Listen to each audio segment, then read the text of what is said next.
morning, good afternoon or good evening to you all, whatever time of the day you're watching. This is Barnsley Focus, brought to you by Barnsley Local Television. I'm Jane Edrich. And I'm David Hunter. First of all, a follow-up to the tragic affair of drug deaths in the town. There are 3 more drug-related deaths have occurred in Barnsley, which now bring the number up to 7.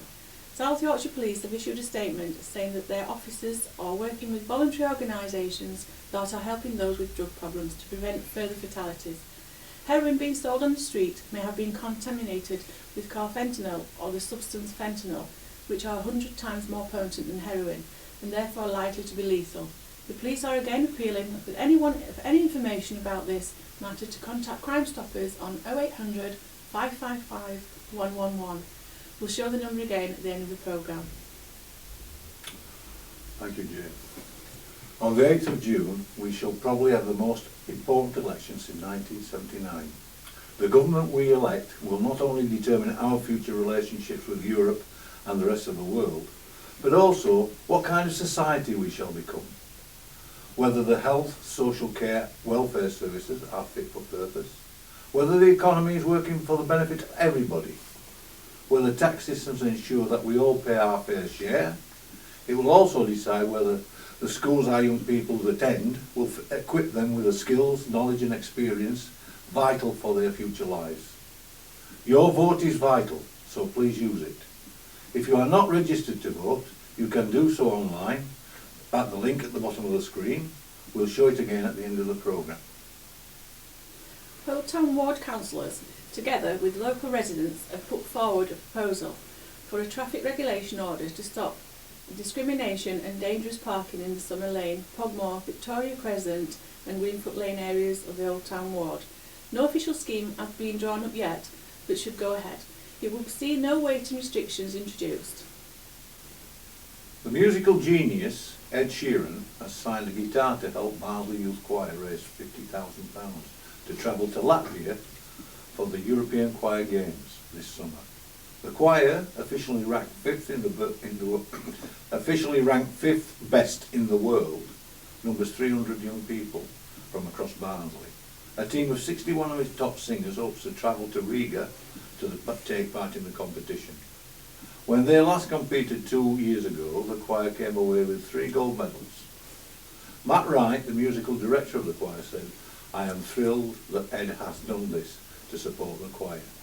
The signed guitar will be auctioned on eBay soon. Other items signed by Ed Sheeran in the past have raised thousands of pounds for good causes. As we all know, and outsiders are beginning to learn, Barnsley has a varied and often beautiful setting, from townscapes to rural villages, from valuable historic sites to natural habitats of scientific importance. Very true, Jane. There's a view down south that Barnsley is a mucky oil.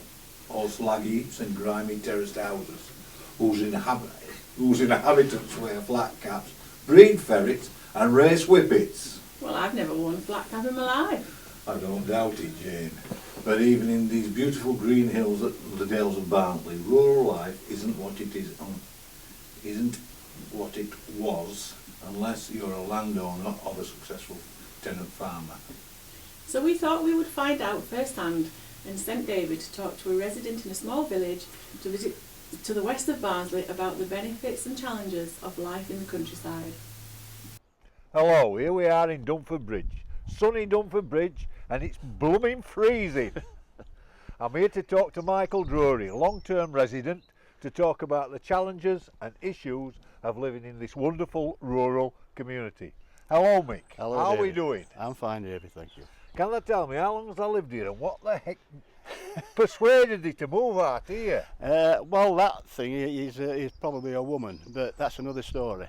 Nevertheless, I've been out here nearly 12 years now. Yeah. Originally, I got to know the area through a previous girlfriend and fell in love with the place. Not only fell in love with her, I fell in love with the area as well. So when I had the opportunity of getting a bungalow out here, I took it. Good. And that's been here 12 years then? Yeah. What's changed in them 12 years, Michael? Hell of a lot. We can talk about Dunford Bridge as being, well, I would say a deprived area in some regards. Not in the sense of the index of multiple deprivation of government figures and the like, on poverty and such, but in other things that these other areas that are on that index take for granted. For example, a good bus service. Yeah. Broadband, something else, this is missing. There's no gas out here, so we have to have electric central heating, which is expensive. The telephone is very poor because of the service. There's no mobile phone signals, they're very poor. You're lucky to get a network that actually reaches out here. Similarly with TV reception, everybody has to be on Sky. Now I don't subscribe, I'm a bit dubious about Sky personally, but having to have Sky TV, I did elect for the free Sky service. Yeah. So, you know, I'm having to do things I wouldn't necessarily have done by choice because of the situation out here. Right. Good. So can I unpick that a little bit then, Michael? Uh-huh. I mean, you mentioned a lot of things there. How does not having a bus service affect you? Greatly. I didn't say we don't have a bus service. We do have a very minimal service now, but over the years since I've been here, that has depleted tremendously. When I first moved here in 2005, there was a bus service from between Holmfirth and Barnsley, which went through Dunford Bridge and Penistone. Now that was, although not a regular service, it did go all day. You could get a bus early in the morning to get to work, you can get a bus back when you finish work, and if you wanted to go out for a pint at night, you could get the last bus back from Penistone, which was about 10 o'clock. Now today, there's just 3 buses a day, and the last bus back from Penistone is 20 past 3, and that's the school bus, and that's not for the faint-hearted in itself. But so what has that done to me is changed my sort of drinking and shopping habits. I no longer go to Penistone, and I go to Holmfirth, because of the nature of the timetables means I can get a later bus back from Holmfirth than I can from Penistone. So it's had an effect on Penistone's economy as well, as life out here. Are you trying to tell us you're an heavy drinker, Michael? Well, I wouldn't say heavy, but nevertheless. You enjoy a pint? Let us say the Guinness sales in British Legion Club in Penistone must be well down at the moment. Right. Can I ask you about other things? What about shopping, local shops? What about a doctor's surgery? Yeah, that's another thing that's I suppose is missing out here. There's no shops, there's no pub. The nearest doctors is either Holmfirth or Penistone. Post offices have depleted as well over the years. The recent demise of Millhouse Green post office means that the nearest one is either Holmfirth or Penistone again, you know. And if I need to make an appointment at the doctor's or the dentist, I've got to sort of accommodate the bus service to get there, so it would have to be an early morning appointment. Again, which restricts life, you know. Right, and talking about life, I mean, in this day and age, everybody, mobile phones, internet, whatever that is, Facebook, how do you get on with that sort of thing? Well, you don't.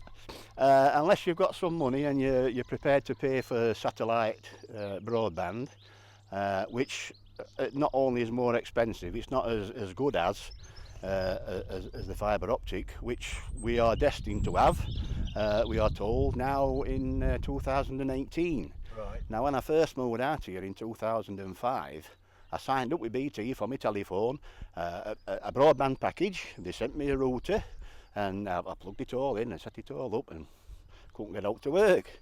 So I gets onto BT, and we went through their troubleshooting procedures, and still no signal strong enough to get the broadband working. So, well, we'll have to send you an engineer out to have a look. But if there's a problem with your own wiring, it'll cost you £99 for us to send him out, you know. So I took the risk because I didn't think there was anything wrong with my wiring, and of course the guy turned up. And I had him had a day off work to facilitate him coming, and he turned up at the door, and when I opened it to him, he says, "You'll not get broadband out here, kid." There's no strong signal out here. So the engineers knew I couldn't get broadband, but the people that were selling me, they didn't know, or they weren't interested, but they made a sale. So I had to send the router back, cancel the broadband, and go back to dial-up.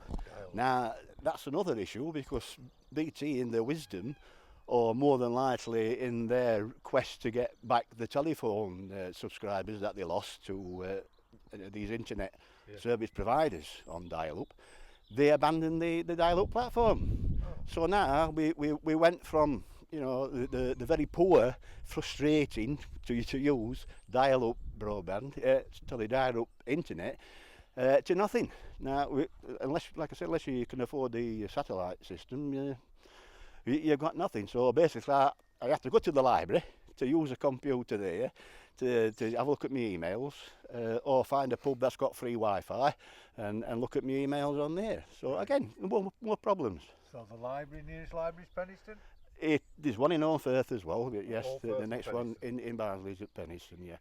Okay. And just to put it in context, how far is that in miles away from here? It's about 6.5 miles, I believe. To Penistone? Yeah.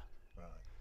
So it's just a cockstrider for walk, Michael. You look like you could do yeah, some well, exercise. I do the regular walking. I walk around here every day, and of course, this is the ideal environment for it. And this is obviously one of the advantages of living out here. And one of the things I love about the place, not only the environment, but the local flora and fauna, the birds, which we might be able to hear at times while we stood here. But it's a beautiful place in that respect.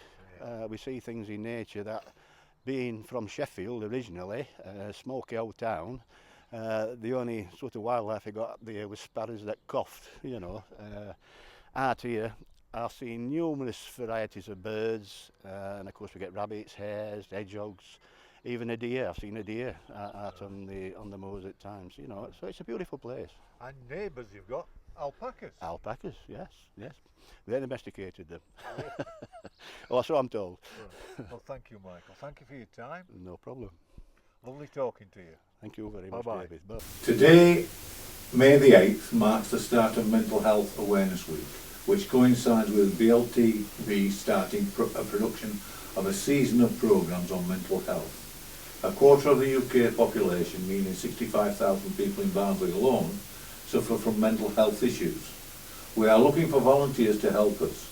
If you have experience of mental health services in Barnsley, we need to hear from you. Remember, this is local TV, therefore your voice.